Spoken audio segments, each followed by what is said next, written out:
So, what did they find? Well, for the first group, they found that the areas of the brain that controlled motor movements of the fingers were glowing and activated. Not a great surprise there. But also this activation had spread to other areas. It had spread outwards, a bit like weeds do when you don't garden often enough. It had spread out and it had taken over other areas of the brain to use for this purpose.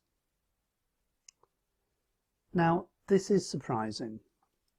When I was first taught psychology, I was taught that the brain was hardwired. Areas of the brain did specific things, it was wired in, and what you got was what you had. It never changed. In fact, it did change because bit by bit it deteriorated as you got older. And this was the belief at that time, but things have moved on now. We now know different. And partly because of this and other experiments, we know the brain changes and changes itself. So for the first group playing, the brain adopted and expanded the area it needed to control the fingers. What about the second group? Well, when they looked at the second group, the same thing had happened.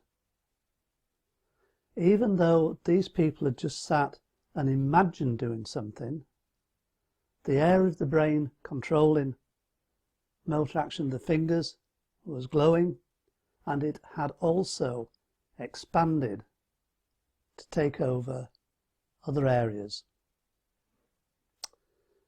The implications of this are quite profound, because it means that the brain doesn't know the difference between doing something and imagining something.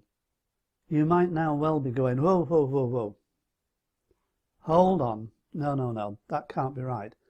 I know if I have played golf or if I have sat in my armchair imagining playing golf. I know if I've been out for a meal or imagined a meal. I know if I've had sex or imagined having sex. Well, yes, you do. But we now get to this question of parts of the brain. What is the you that knows that? Well, it's the control centre. The control centre knows that at one point you sat and imagined something, and at another point you actually did something. But the areas of the brain receiving that imagination, and importantly receiving that sensory input, remember, sensory input is the food of the brain. The areas receiving that sensory input doesn't know the difference. Hence you get the result that there is no difference between playing the piano and imagining playing the piano at these deeper levels of the brain. But this shouldn't be a surprise to you. You already know this. You know that you can imagine being in an anxious situation and becoming anxious. And it's not, well, oh, I might be anxious. It is real. You get the reactions. You get the churning in the stomach. You get the tension. You get nervous. You start sweat. We've talked about all of this. So you actually know that at one level of your brain, it doesn't make a difference. And you know this is true because you've experienced it.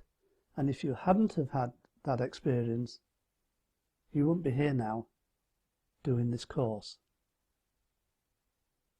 So in the next section, let's take a look at how we can use this to our advantage.